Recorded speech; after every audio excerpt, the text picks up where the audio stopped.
ସରକାରୀ ସାହାଯ୍ୟ କିଛି ଆସିଲା, କିନ୍ତୁ ତାହା ସମୁଦ୍ରକୁ ଶଙ୍ଖେ। ଆନନ୍ଦ ଭାଇ ଭଉଣୀ ଦୁଇଟି କଲେଜରେ ଓ ସାନ ଭଉଣୀଟି ମାଇନର ପଢ଼ୁଛି। ବାପା ରୋଗୀ, ଚାରିଆଡ଼ୁ ଖର୍ଚ୍ଚ, ପେଟ ପୂରା ଗଣ୍ଡେ ଖାଇବାକୁ ନାହିଁ। ତଥାପି ଅଲିଭା ମୁହଁରେ ହସ ରଖି ଯାହା ମିଳୁଥିଲା ସମସ୍ତଙ୍କୁ ବାଣ୍ଟି ଖୁଆଉଥିଲା। ଅଲିଭା ଛିଣ୍ଡା ଶାଢ଼ୀ ପିନ୍ଧିବି ହତାଶ ନୁହେଁ। ସବୁବେଳେ ସେ କହେ, ଆମଠାରୁ ଅଧିକ ଦୁଃଖୀ ଲୋକ ଏ ଦୁନିଆରେ ଅଛନ୍ତି। ସମସ୍ତଙ୍କୁ ଖାଇବାକୁ ଦେଇ ଦିନେ ଦିନେ ନିଜେ ଉପାସ ରହେ। ତାର ବାପା ତାକୁ ନେବାକୁ ଆସିଲେ, କିନ୍ତୁ ଏ ଦୁଃଖ ବିପଦ ସମୟରେ ସେ ଯିବ ନାହିଁ ବୋଲି କହିଲା। ଦିନେ ଆନନ୍ଦ ଅଲିଭାକୁ ଜ୍ୱରରେ ଔଷଧ ଆଣି ଦେଇ ନ ପାରି କାନ୍ଦୁଛି। ଭଗବାନଙ୍କୁ ଗାଳି ଦେଉଥିବା ସମୟରେ ଚିଠି ଆସି ପହଞ୍ଚିଲା, ଅଲିଭା IAS ପାଇଛି। ଆନନ୍ଦରେ ଅଧୀର ହୋଇପଡ଼ିଛି ସେ।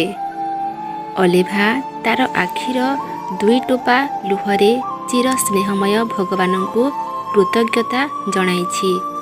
ତାପରେ ସମସ୍ତଙ୍କ ଅନୁମତି ନେଇ ଅଲିଭା ଯାଇଛି IAS ଟ୍ରେନିଂ। ସେ ଟ୍ରେନିଂ ଗଲାବେଳେ ପରିବାରର ସମସ୍ତେ ପିଲାଙ୍କ ପରି କାନ୍ଦୁଥିଲେ। ଟ୍ରେନିଂରୁ ଫେରି ଅଲିଭା SDO ହୋଇଛି, ତାପରେ SDM, ତାପରେ କଲେକ୍ଟର। କେତେ ଆନନ୍ଦ ପରିବାରରେ। ଆନନ୍ଦ ଅସୁସ୍ଥ ହୋଇ ପଡ଼ିଥିବାରୁ ପାଖରେ ରଖି ତାର ଚିକିତ୍ସା କରାଉଛି।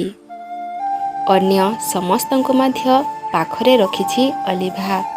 ଗାଁରେ ଜଣେ ଦାଦାଙ୍କୁ ଘରର ଓ ଜମିବାଡ଼ିର ଦାୟିତ୍ୱ ଦେଇ ଆସିଛି। ଏବେ ବି ଭୋରରୁ ଉଠି ସ୍ୱାମୀ, ଶାଶୁ, ଶ୍ୱଶୁରଙ୍କୁ ପ୍ରଣାମ କରେ। ଅଲିଭା ନିଜ ହାତରେ ସଫେଇ କରେ। ସମସ୍ତଙ୍କ ଖବର ବୁଝି ସାହାଯ୍ୟକାରୀଙ୍କୁ ଦାୟିତ୍ୱ ଦେଇ ତା କାମରେ ସେ ବାହାରିଯାଏ।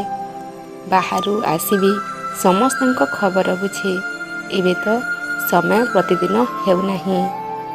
ତେବେ ଯେଉଁଦିନ ଛୁଟି ଅଛି, ଟିକିଏ ସମୟ ମିଳୁଛି, ଅଲିଭା ଶାଶୁ, ଶ୍ୱଶୁର, ସ୍ୱାମୀଙ୍କୁ ଘଷି ଦେବାକୁ ଓ ନଣନ୍ଦ ଦିଅରଙ୍କ ସହ ଖେଳିବାକୁ ଭୁଲି ନାହିଁ।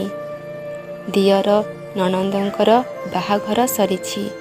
ଦିଅର ଏକ ଅଦ୍ଭୁତ ଜିଦ୍ କଲେ, ତୁମେ ଯେମିତି ନୂଆ ବୋଉ ପାଠୁଆ ଅମଣିଷକୁ ନିଜର ନ କରି ଅପାଠୁଆ ମଣିଷକୁ ନିଜର କଲ, ମୁଁ ବି ଚାହୁଁଛି ସେମିତି ଗୋଟିଏ ପାଠୋଇ ଅମଣିଷକୁ ବିବାହ ନ କରି ଗୋଟିଏ ଗାଉଁଲି ସରଳ ଝିଅକୁ ବିବାହ କରିବି, ଯିଏ ଘରେ ବାପା, ମା, ଭାଇ ଓ ତୁମର ସେବା କରିବ, ସ୍ୱାର୍ଥ ପାଇଁ କଳି କରିବ ନାହିଁ। ସେ ପାଠ ନ ପଢ଼ିଥିଲେ ବି ଚଳିବ। ସବୁ ପାଠୋଇ କ'ଣ ଅମଣିଷ? ପ୍ରଶ୍ନ କଲା ଅଲିଭା। ଦିଅର ଉତ୍ତର ଦେଲା, ନା ନୂଆ ବୋଉ, ତୁମେ ତ ତାର ଉତ୍ତର କିନ୍ତୁ ସାଧାରଣତଃ କ'ଣ ଦେଖୁଛ? ଏତିକି କହିବାକୁ ଚାହେଁ, ମୁଁ ରୂପ, ସାର୍ଟିଫିକେଟ୍, ଧନ ଚାହୁଁନାହିଁ। ଚାହୁଁଛି ଖାଲି ଭଲ ମନ ଓ ସୁଗୁଣର ସାଥୀଟିଏ, ଯିଏ ତୁମରି ଆଦର୍ଶରେ ଅନୁପ୍ରାଣିତ ହେବ। ଏହି ପରିବାରର ଶାନ୍ତିକୁ ନଷ୍ଟ କରିବ ନାହିଁ। ଯାହା ତୁମେ ତୁମର ଅସୀମ ଧୈର୍ଯ୍ୟ, ସହିଷ୍ଣୁତା, ତ୍ୟାଗ, ସ୍ନେହ, ଉଦାରତା ଓ କଠୋର ସାଧନାରେ ପ୍ରତିଷ୍ଠିତ କରିଛ। ବିବାହ ସରିଲା। ସବୁ ଭଲରେ ଚଳୁଥିଲା। ଝିଅ ହେଲେ ବି ଅଲିଭା ଖୁବ୍ ଦକ୍ଷ ପ୍ରଶାସିକା। ସେ ତାଙ୍କ ଜିଲ୍ଲାର ବିଭିନ୍ନ ସବ୍-ଡିଭିଜନ ଅଫିସ, ବ୍ଲକ ଓ ତହସିଲଦାର ଅଫିସ ଅଚାନକ ପରିଦର୍ଶନ କରୁଥିଲେ। ସେଦିନ ଅକସ୍ମାତ୍ ଏକ ତହସିଲ ପରିଦର୍ଶନ କରି ଜାଣିଲେ ବିଶେଷ ଦୁର୍ନୀତି ଚାଲିଛି ଓ ସରକାରୀ ଟଙ୍କା ଆତ୍ମସାତ୍ ହୋଇଛି। ଅଚାନକ କାଗଜପତ୍ର ଦେଖି ସବୁ ଜାଣିପାରିଲେ। ସେ ତହସିଲଦାର ସେଦିନ ଟୁର୍ରେ ଯାଇଥାନ୍ତି। ତାକୁ ଆରେଷ୍ଟ କରାଯିବାର ନିର୍ଦ୍ଦେଶନାମା ବି ଲେଖିଲେ।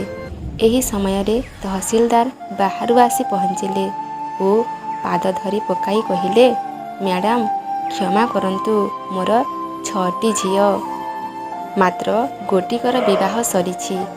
ଆଉ 5ଟି ପଢ଼ୁଛନ୍ତି। ପୁଅ ଗୋଟିଏ ବାଳୁଙ୍ଗା।